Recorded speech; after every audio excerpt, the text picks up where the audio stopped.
여러분, 우리가 신앙생활을 해 나가면서 우리가 잊지 말아야 할 한 가지가 있다라면은 우리는 끊임없이 변화되어져 가야 된다는 것입니다.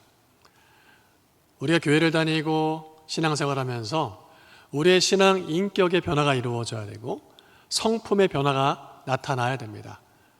그에 따라서 우리의 말과 행동의 변화가 우리 신앙생활 가운데 끊임없이 나타나야 합니다. 그래서 신앙생활의 목표가 무엇이냐고 물어본다면 바로 변화예요. 그리고 예수 그리스도의 온전한 제자로 변화되어져 가고 예수 그리스도를 더욱더 닮아가는 것이 우리의 신앙생활의 목표라는 것입니다. 그리고 우리는 이것을 성화라고 이야기하기도 합니다. 여러분, 얼마나 예수님을 닮아가셨습니까? 그리고 우리는 얼마나 더 예수님을 닮아가야 할까요? 아마도 속으로 이런 생각 가지고 계신 분 있으실까요? 나는 이 정도 됐으면은 예수님 많이 닮은 것 같아. 아마도 이런 생각 가지실 분은 아마도 안 계시리라 생각이 됩니다. 우리는 평생토록 살아가면서 주님 만나는 그날까지 예수님을 닮도록 힘쓰고 노력해야 됩니다. 이 땅에서의 변화의 완성과 끝은 없다라는 겁니다. 그럼에도 불구하고 많은 사람들이 이 변화를 경험하면서 신앙생활을 하고 있을까요? 그 질문의 답은 좀 회의적이지 않을까 싶습니다. 여러분들도 만약 내가 지금 신앙생활을 오래도록 해왔는데 내 삶에 변화가 일어나지 아니하고 고질적으로 반복적으로 짓는 죄에서 자유롭지 못하고 기질적으로 내 삶에 변화가 나타나지 않는다라면은 뭔가 문제가 있다라는 것이죠. 그리고 그 문제를 우리가 진단해 볼 때 다양한 원인이 있을 수 있겠지만 이거 하나만큼은 확실합니다. 왜 변화가 일어나지 않느냐? 왜 우리가 예수님을 닮아가는 삶이 멈춤으로 그대로 있느냐? 바로 은혜가 없기 때문에 그렇습니다. 은혜가 없기 때문에 그렇습니다. 은혜가 없으면 무엇도 없다? 변화도 없습니다. 우리가 예수님을 닮아가기 위해서 그래서 은혜가 필요한 거예요. 그리고 은혜는 우리의 삶이 변화를 향해 달려가게끔 하는 연료요, 에너지원입니다. 그러니까 끊임없이 우리의 신앙의 삶 속에 우리의 심령에 은혜를 채울 수 있도록 연료를 채우듯이 은혜를 채울 수 있도록 우리는 부단히 노력해야 됩니다. 그런데 이 은혜라는 단어를 사람들에게 물어보면요, 은혜를 설명하고 정의를 하는데 다 제각각이에요. 어떤 사람들은 예배의 은혜를 얘기하기도 합니다. 찬양의 은혜를 얘기도 하고 기도의 응답의 은혜를 얘기하기도 합니다. 아니면 내 삶에 어떠한 일이 벌어졌을 때에 그 일들이 해결되는 것을 은혜로 생각하기도 합니다. 그러나 우리의 신앙이 예수님을 닮아가도록 하는 이 은혜를 나눔에 있어서 오늘 이 시간에는 사도 바울의 고린도후서 6장의 말씀과 사도 바울의 이 바울 서신을 통해서 은혜의 개념을 한번 정리를 하고 그리고 우리에게 필요한 은혜가 무엇이냐라고 물어볼 때에 우리에게는 이러한 은혜가 필요합니다라고 우리가 확실하게 자신 있게 설명할 수 있는 그런 시간이 될 수 있으면 좋겠습니다. 우리가 사모하고 붙잡아야 될 은혜의 원리 두 가지 중에 첫 번째는 바로 여겨주심의 은혜입니다. 여겨주심의 은혜. 우리는 죄로 인해서 하나님께 다가갈래야 다가갈 수가 없는 사람들입니다. 그런데요, 하나님께서 우리에게 있는 예수 그리스도의 십자가의 믿음만으로 하나님께 나아갈 수 있도록 길을 열어주셨어요. 어떻게 해요? 우리가 너무나 죄가 많은데 우리에게 죄가 없다라고 여겨주시는 거예요. 우리는 의롭지 않은데 우리로 하여금 너는 의로와 의인이야 라고 여겨주신다는 것입니다. 하나님의 자녀가 될 수 없는 우리, 자격 없는 우리임에도 불구하고 우리 모두를 하나님의 자녀로 여겨주신다라는 거예요. 이것이 바로 여겨주심의 은혜의 핵심입니다. 여기 이 자리에 우리가 아무렇지도 않은 듯, 아무런 죄가 없는 듯 차분하게 앉아 있습니다. 그러나 우리는 잘 알고 있어요. 우리가 얼마나 죄인이라는 것을요. 사도 바울은 그런 우리의 형편을 이렇게 로마서 3장에서는 얘기하고 있습니다. 의인은 없나니 하나도 없다. 의인은 없나니 하나도 없다. 모든 사람이 죄를 범하였음에 하나님의 영광에 이르지 못한다. 여러분, 우리의 신세가 이렇게 본래 비참한 신세입니다. 하나님의 영광에 다가갈래야 다가갈 수 없는 존재였습니다. 그런 비참한 신세이지만 이어서 로마서 3장 24절 말씀에 이렇게 바울은 고백하고 있습니다. 그리스도 예수 안에 있는 속량으로 말미암아 무엇으로? 하나님의 은혜로 값없이 의롭다 하심을 얻은 자가 되었느니라. 하나님의 은혜로 값없이 우리가 의롭다 하심을 얻은 자가 되었다라는 거예요. 여기서 의롭다 하심을 얻었다라는 것은 우리가 의롭게 되었다라는 게 아니라 본래의 의미대로 해석을 하자면 의롭게 여겨졌다라는 거예요. 의롭게 칭해졌다라는 겁니다. 그래서 우리가 이것을 신앙적인 용어로 칭의라고 얘기하기도 합니다.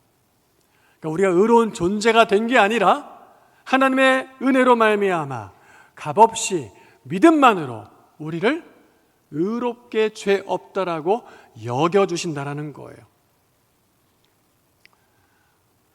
여러분, 이것이 우리에게 얼마나 큰 은혜인지 모릅니다. 의롭지 못한 우리가 의롭게 여겨지고 죄 많은 우리가 죄가 없다라고 여겨져서 그래서 하나님 앞에 나아갈 수 있는 자녀로서의 자격을 얻게 된다는 거예요. 우리 모두에게 이 여겨주심의 은혜는 너무나 중요합니다. 만약 이 여겨주심의 은혜가 없다라면은 우리는 하나님의 기쁘신 뜻대로 살래야 살 수가 없어요. 하나님을 영화롭게 하고 싶어도 영화롭게 할 수가 없어요. 무엇이 없으면요? 이 여겨주심의 은혜가 없으면요. 성경을 보면은 이 여겨주심의 은혜를 망각하고 살아갔던 사람들을 우리가 볼 수 있습니다. 그 가운데 대표적으로 서기관과 바리새인들이죠. 누가복음 18장 11절 말씀을 보면은 바리새인의 기도를 우리가 이렇게 볼 수가 있습니다. 바리새인은 서서 따로 기도하여 이르되 하나님이여, 나는 다른 사람들 곧 토색, 불의, 간음을 하는 자들과 같지 아니하고 나는 지금 저기 죄를 짓는 죄악 무도한 사람들과 지금 같지 않다라고 얘기하고 있습니다. 그리고 더불어 세리와도 같지 아니함을 감사하나이다. 당시의 세리는 자신의 자리를 이용해서 사람들의 혈세를 뜯어버리고 또 자신의 곳간에 채우는 사람들에게 비난받는 직종 중에 하나였습니다. 그러한 사람들과 같지 않음을 감사하다고 하면서 하나님께 기도하고 있는 거예요. 대표적으로 하나님의 여겨주심의 은혜를 망각한 사람의 모습입니다. 저는 이 말씀을 보면서 이런 생각을 해봤어요. 바리새인이 사람들을 바라보면서 내가 저들과 같지 않고 저들의 죄를 짓지 않은 것을 내가 감사합니다. 이런 바리새인의 마음이 행복했을까?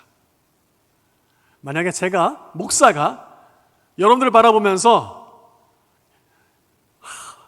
일주일 동안 세상에서 온갖 죄 짓고 이 시간 예배 나온 이 사람들하고 내가 같지 않음을 감사합니다라는 생각을 가진 목사라면은 여러분 그 목사의 설교가 은혜가 되겠습니까?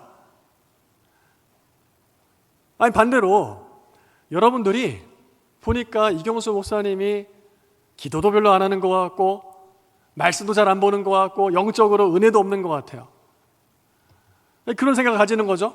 아유, 목사가 돼가지고 저렇게 하면 어떨까? 하면서 하나님, 나는 저 사람, 저 목사님처럼 되지 않게 되심을 감사합니다. 만약에 여러분들이 그런 생각을 가지고 신앙생활을 한다면은 우리의 신앙생활에 변화가 일어날 수가 없다라는 것입니다. 그래서 여겨주심의 은혜가 없는 사람은요, 자기 인식을 바르게 할 수가 없어요. 반대로 말하면은 여겨주심의 은혜를 가지고 있는 사람은 하나님이 바라보시는 참된 자기 인식을 할 수 있게 된다는 것입니다. 여러분, 우리에게는 신앙인으로서 자기 인식을 어떻게 하느냐가 상당히 중요합니다. 바울을 보면요, 바울은 스스로에게 있는 자신의 모습을, 자기 인식을 이렇게 해나가고 있어요. 고린도전서 15장 9절 말씀 같이 한번 보도록 하겠습니다. 나는 사도 중에 가장 작은 자라. 나는 하나님의 교회를 박해하였으므로 사도라 칭함받기를 감당하지 못할 자니라. 자, 지금 사도 바울은 자기 인식을 고린도전서 15장에서 어떻게 얘기하고 있습니까? 사도 중에 가장 작은 자다. 사도 중에 가장 작은 자다. 고린도 교회는요, 바울이 2차 선교 여행 때 개척한 곳이에요. 그리고 고린도 전서는 2차 선교 여행 때 개척한 곳에 3차 전도 여행 중에 그 교회에 편지를 한 것이 바로 고린도 전서입니다. 자, 지금 바울은 나를 자기 인식을 할 때 모든 사도 가운데 가장 작은 자라고 인식을 했는데요, 에베소서 말씀을 보면은 자기 인식이 변화되고 있는 것을 볼 수 있습니다. 에베소서 3장 8절 말씀. 자, 보면은 모든 성도 중에 지극히 작은 자보다 더 작은 나에게. 자, 지금 고린도전서에서는 모든 사도보다 가장 작은 나라고 했는데 에베소서에서는 어떻게 얘기하고 있습니까? 모든 성도 가운데 지극히 작은 자보다 더 작은 나. 자, 에베소서는요, 바울이 로마에 가서 전도여행을 끝내고 로마의 재판을 받으러 갈 때에 투옥되어 있는 상황 가운데 쓴 옥중서신입니다. 그러니까 시간적으로 고린도전서보다 후에 쓰여진 것이죠. 바울은 시간이 지나면서 자기 자신을 인식하는데 처음에는 사도들하고 비교했어요. 비교해 보니까 겸손한 거죠. 내가 모든 사도보다 가장 작은 자다. 그런데 여겨주심의 은혜를 날마다 묵상하면서 내 자신을 비춰보니까, 야, 내가 모든 사도 가운데 지극히 작은 자보다 더 작은 내 존재라는 것을 깨닫게 되는 거예요. 그리고 나서 디모데전서 1장 15절은 바울이 자기 인식을 이렇게 고백하고 있습니다. 밑보다 모든 사람이 받을 만한 이 말이요, 그리스도 예수께서 죄인을 구원하시려고 세상에 임하셨다 하였도다. 함께 죄인 중에 내가 괴순이라. 여러분, 디모데전서는 바울이 한 2년 동안 투옥되는 상황에서 이제는 풀려나서 살아가는 영적인 아들인 디모데에게 편지한 목회서신이에요. 자, 그러니까 시간적으로 고린도전서, 그 다음에 에베소서, 그 다음에 디모데전서, 시간이 쭉 흘러가면서 바울의 자기 인식이 어떻게 변화되었습니까? 모든 사도보다 가장 작은 자라고 사도와 비교했었는데 조금 시간이 지나 보니까, 야, 나는 정말 더 하나님 은혜를 많이 입은, 여겨주심의 은혜를 입은 사람이야. 모든 성도 가운데 가장 작은 자보다 더 작은 나라는 것을 깨달았어요. 그리고 나서 더 그 십자가의 여겨주심의 은혜 앞에 자신을 비추니까 이제 내 자신이 어떤 존재라는 겁니까? 죄인 중에 괴수처럼 여겨진다는 거예요. 여러분, 이것이 바로 여겨주심의 은혜를 날마다 묵상하면서 그 은혜를 누리는 사람이 고백하는 자기 고백이에요. 여러분, 바울이 죄를 많이 지어가지고 이렇게 죄가 많아서 고백한 것일까요? 예전보다 더 죄를 많이 지어가지고 더 악해져서 이런 고백을 하는 것일까요? 죄에 대한 자유함을 누리지 못하기 때문에 그럴까요? 그렇지 않습니다. 바울은 죄의 자유함도 누리고 이전보다 더 거룩한 삶을 살았음에도, 그러나 여겨주심의 은혜를 잊지 않고 그 은혜에 날마다 기뻐하고 감사하는 삶을 살았기 때문에 자기 인식을 이렇게 하고 있다는 것이에요. 여러분, 우리가 신앙생활하면서 이러한 자기 인식이, 바울과 같은 자기 인식이 필요합니다. 무엇을 묵상함으로요? 여겨주심의 은혜를 묵상함으로.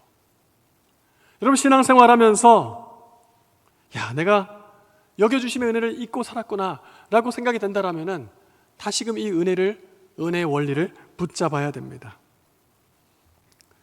제자반 훈련받고 사역반 훈련받고 순장이 됐습니다. 또 그리고 곳곳에서 봉사하고 섬깁니다. 이 정도 훈련받고 이 정도 봉사하면은 하나님의 은혜가 자동적으로 채워집니까? 아니에요. 아무리 훈련 많이 받았다고, 아무리 봉사 많이 한다고, 교회에서 아무리 많은 시간을 보낸다고 하더라도 하나님의 은혜는 자동으로 정립되지 않는다는 거예요. 그 은혜를 묵상하고 바라보고 사모하는 자에게 채워주시는 거예요.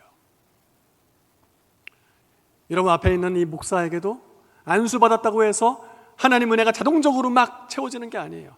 은혜 붙잡고 몸부림치고 씨름하지 않으면은 어느 순간 은혜가 사라지고 여겨주심의 은혜가 사라지고 성도들 바라보면서 아유 저렇게 사니까 인생이 그 모양이지, 저렇게 기도 안 하고 저렇게 고집 피우니까 저러지, 정죄하고 비판하고 판단하는 거예요. 은혜가 없는 거예요. 얼마 전에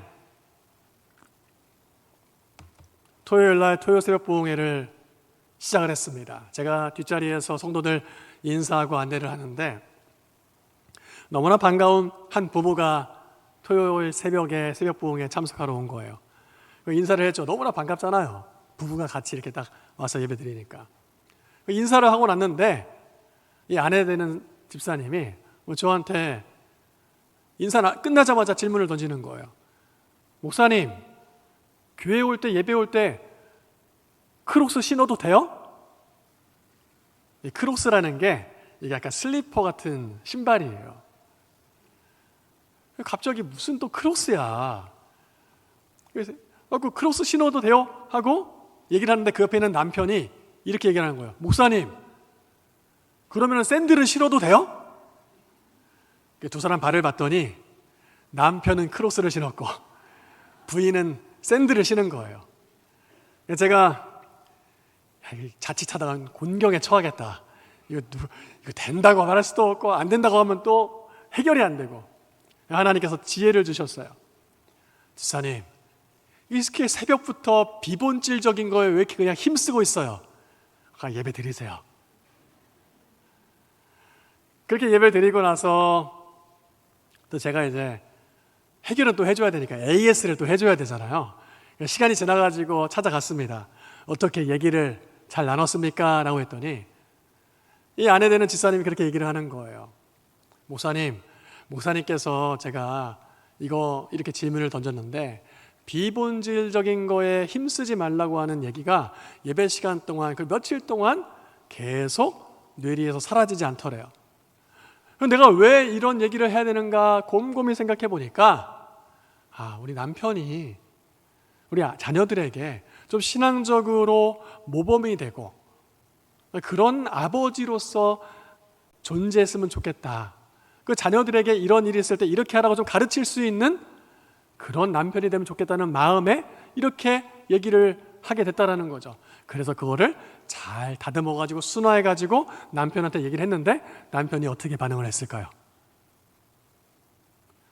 그런 의미라면 내가 당신 의견을 따라야지 하고 아주 평화롭게 얘기가 정리가 됐다라고 합니다. 그래서 제가 물어봤어요. 그 집사님은 왜 그러면 샌들은 되고 크로스는 안 된다고 생각하세요? 기준이 뭐예요? 했더니 뒤꿈치에 끈이 있느냐 없느냐가 중요하대. 이렇게 성경에 어디 나와 있습니까? 근데 우리가 작은 이야기를 했지만은 은혜가 사라지면요, 이러한 크고 작은 사소한 걸로 우리는 갈등을 일으키고 분쟁하고 다투고 싸우게 된다는 겁니다. 제가 목회를 하면서 봉사 부서에서 또 갈등이 있는 사람들에게 쭉 삶을 들어가서 이야기를 나누다 보면요, 꼭 싸움에 있는 이야기들의 그 소재가 뭐 중요한 게 아니에요. 본질적인 게 아니에요. 아주 사소한 건데 그렇게 다투고 갈등을 일으키고 등을 돌리는 거예요. 그리고 그 문제를 영적으로 쭉 진단해 보면은 이렇게 결론이 내려지는 겁니다. 뭐가 없기 때문에? 은혜가 없기 때문에. 여러분, 우리의 삶 가운데 은혜가 사라지면은 이렇게 사람들은 자기가 경험하고 자기가 생각하고 자기가 판단한 대로 다른 사람들을 해석하고 정죄하고 재단하려고 합니다. 우리에게는 바울처럼 여겨주심의 은혜의 원리에 입각해서 늘 자기 자신을 비추어 보면서 자기 인식을 새롭게 변화시켜 나가야 돼요. 어떻게요? 내가 모든 사도 가운데 가장 작은 자입니다. 아니야. 이 은혜를 더 깊이 묵상하니까 모든 성도 중에 지극히 작은 자보다 더 작은 나야.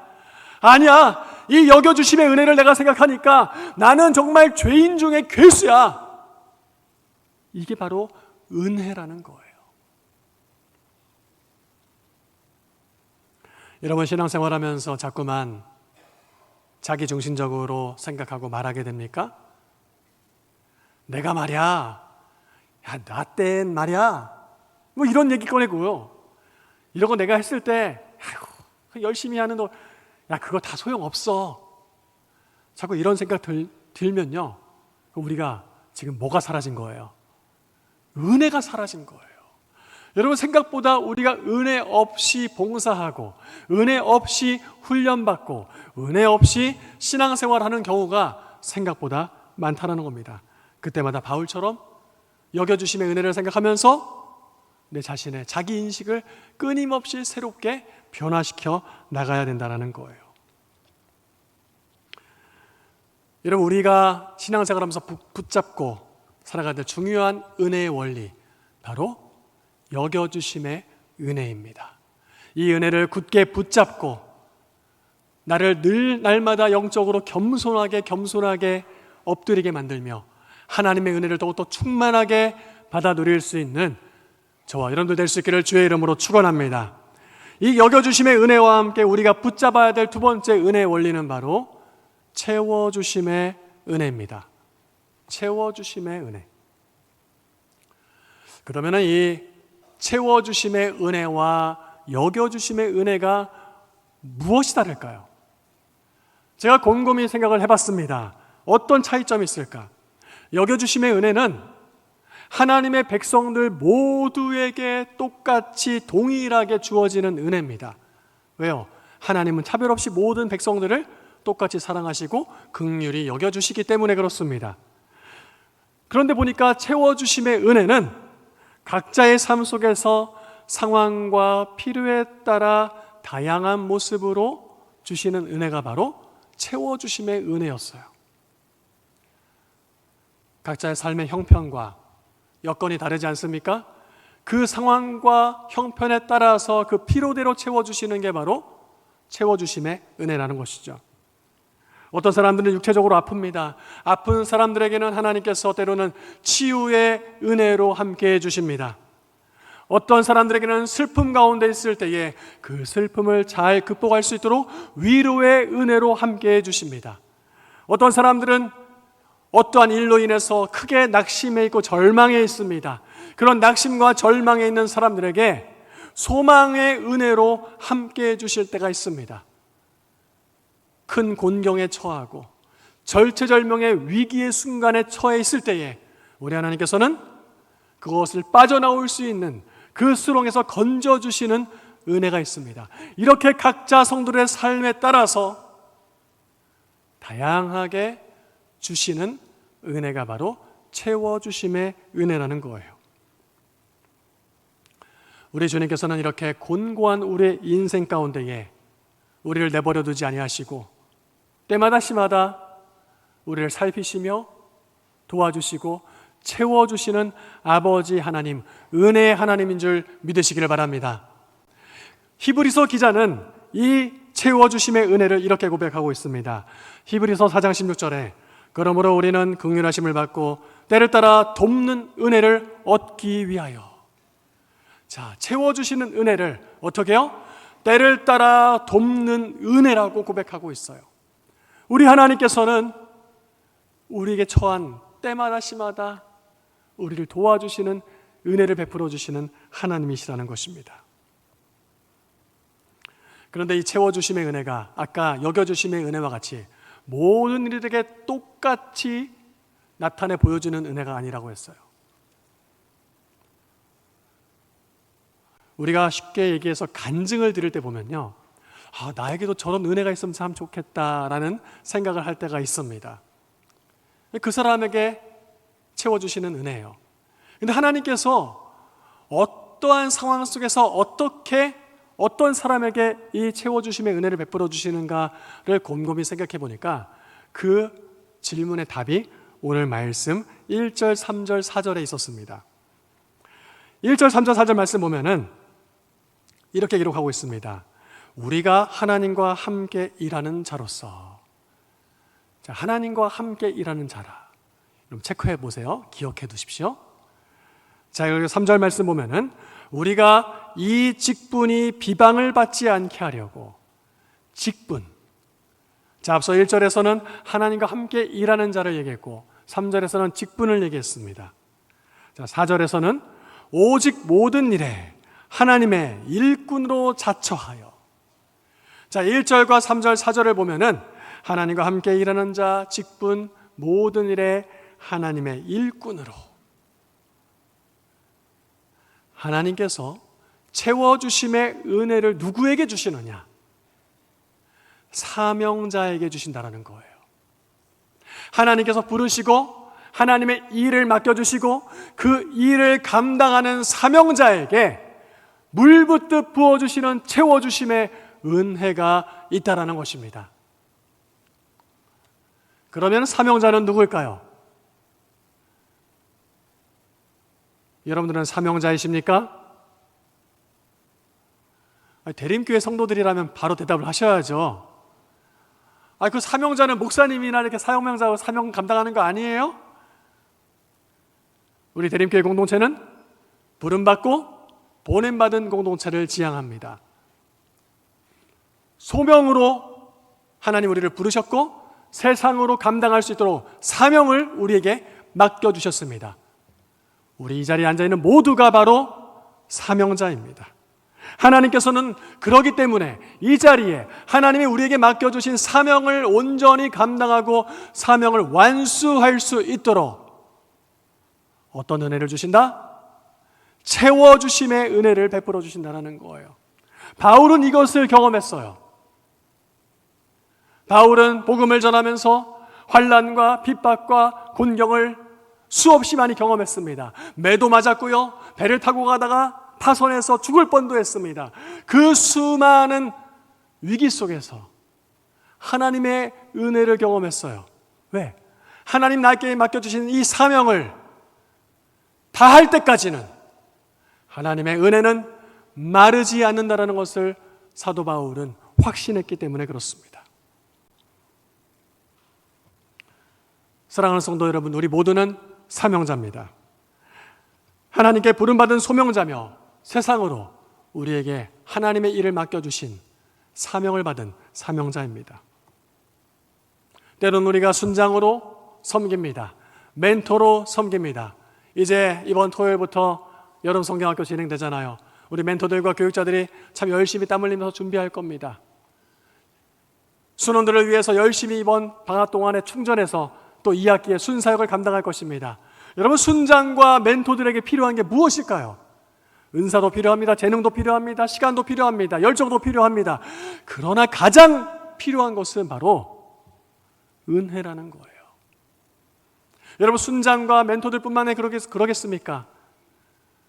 주방에서 식당 봉사하고요, 주차 봉사하고요, 찬양대로 봉사하고 이곳저곳에서 보이지 않게 봉사하는 많은 사람들이 있습니다. 그 봉사의 자리를 감당할 때 필요한 게 무엇입니까? 은혜예요. 은혜. 우리가 할 수 있어서 하는 것이 아니라는 것입니다. 이런 생각 가지고 계신 분이 모르겠어요.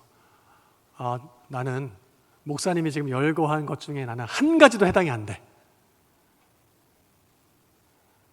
나는 봉사도 안 하고 나는 순장도 아니고 나는 뭐 그럼 채워주심의 은혜는 괜찮겠네? 여러분, 우리 모두가 다 은혜가 필요해요. 왜냐?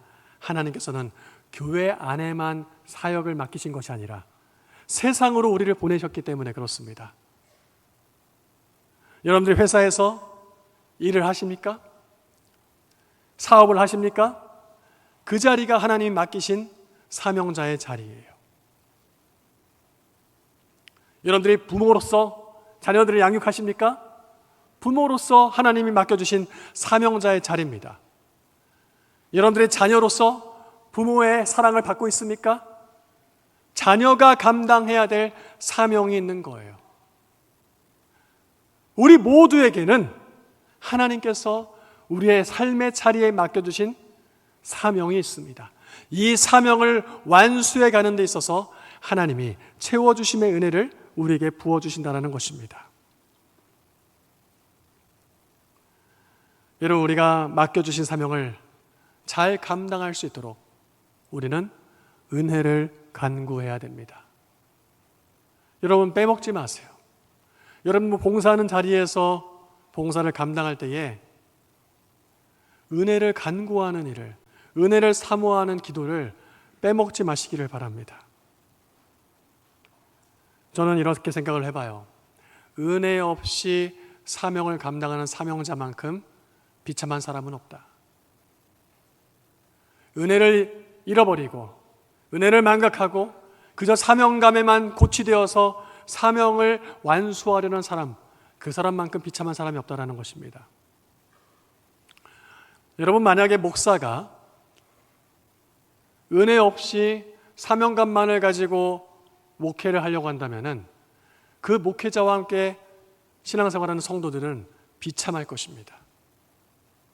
마찬가지로 은혜가 없는 성도들을 함께 데리고 목회를 하는 목회자라면 그 목회자도 참으로 불쌍한 목회자가 아닐 수 없을 것입니다.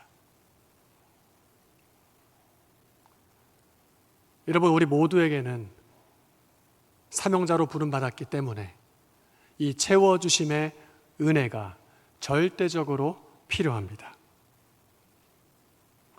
이 채워주심의 은혜는 여러분들의 삶의 자리에서 날마다 하나님 앞에 부르짖고 간구하고 물붓듯이 우리의 심령 가운데에 이 사명을 감당할 수 있도록 우리에게 부어주시는 그 은혜를 받아 누릴 수 있는 여러분들 될 수 있기를 주의 이름으로 축원합니다. 사도 바울은요, 그러한 이 은혜의 원리를 굳게 붙잡았어요. 오늘 이 은혜의 원리 두 가지 여러분들과 나누었습니다. 첫 번째, 어떤 은혜였습니까? 여겨주심의 은혜였어요. 받을 수 없는 은혜, 자격 없는 우리를 그렇게 여겨주시는 거예요. 그 여겨주심의 은혜와 함께 나를 부르신 그 하나님 앞에 맡겨주신 사명을 감당할 수 있도록 채워주심의 은혜를 경험하니까 이 은혜의 원리가 놀라운 결과를 만들어냈습니다. 그 결과가 무엇이냐? 바로 인생을 역전시키는 삶을 경험하는 거예요.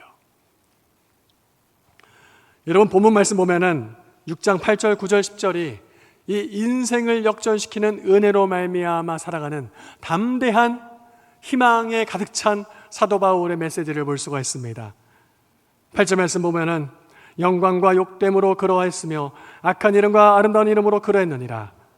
우리는 속이는 자 같으나 참되고 이름 없이 무명한 자 같으나 유명한 자요, 죽은 자 같으나 보라 우리가 살아있고 징계를 받는 자 같으나 죽임을 당하지 아니하고. 10절 말씀은 여러분들과 힘차게 한번 나의 고백으로 외치고 싶습니다. 함께합니다. 근심하는 자 같으나 항상 기뻐하고 가난한 자 같으나 많은 사람을 부유하게 하고 아무것도 없는 자 같으나 모든 것을 가진 자로다. 할렐루야. 여러분, 이 인생을 역전시키는 놀라운 비결, 어떤 원리를 붙잡을 때요? 은혜의 원리를 붙잡을 때, 특별히 여겨주심의 은혜와 채워주심의 은혜를 붙잡을 때에 우리는 때로는 무시당하는 무명한 자 같으나 우리는 하나님 앞에 인정받는 유명한 자요, 때로는 이 세상에 이런저런 일로 근심하는 자 같으나 하나님이 내 마음에 내주신 참된 기쁨과 평안으로 기뻐하는 자요, 나는 가진 것이 없어서 가난한 자 같으나 나로 말미암아 많은 사람들을 살찌우는 부유한 자요. 내 수중에 아무것도 없는 자 같으나 나는 만물의 주로 말미암아 모든 것을 가진 자로다. 이 놀라운 우리의 인생을 역전시켜 주시는 하나님의 은혜를 경험하며 살아갈 수 있는 저와 여러분들 될 수 있기를 주의 이름으로 축원합니다. 그래서 사명자는 낙심하지 않습니다. 그래서 사명자는 절망하지 않습니다. 사명자는 쓰러졌다 할지라도 다시 일어서고 넘어졌다 할지라도 다시 일어서서 하나님이 맡겨주신 사명을 온전히 감당할 수 있는 것입니다. 여러분, 우리에게는 지금 변화가 필요합니다. 신앙생활을 오래 했음에도 지금 내 신앙이 정체되어 있는 것 같다고 혹시 생각되십니까? 저는 생각보다 그런 분들이 많이 계실 거라 생각이 돼요. 지금은 은혜 받을 만한 때요, 구원의 날입니다. 지금 우리는 은혜의 원리를 붙잡고 우리의 인생을 변화시켜야 될 때입니다. 여러분들의 삶을 움직이게 하는 삶의 원리가 무엇입니까? 만약 그 원리가 은혜의 원리가 아니라면 다시 그 원리를 바꿔야 돼요. 세상은 경제적인 원리, 돈의 원리가 있어야지 살아갈 수 있다고 얘기합니다. 힘과 권력과 명예가 없이는 살기 힘든 시대라고 이야기를 합니다. 자존심 하나라도 있어야 되는 시대라고 이야기를 합니다. 그러나 여러분, 우리는 이러한 시대 속에서 이렇게 믿음으로 담대하게 고백할 수 있어야 됩니다. 하나님, 저는 은혜 없이는 살아갈 수 없는 존재입니다. 주님, 나에게는 은혜가 반드시 필요합니다. 주님, 나에게 하나님의 그 은혜를 물붓듯 부어 주옵소서. 은혜 없는 내 강팍한 심령에, 내 메마른 심령에 은혜의 단비를 부어 주옵소서. 우리에게는 이 하나님의 은혜가 필요합니다.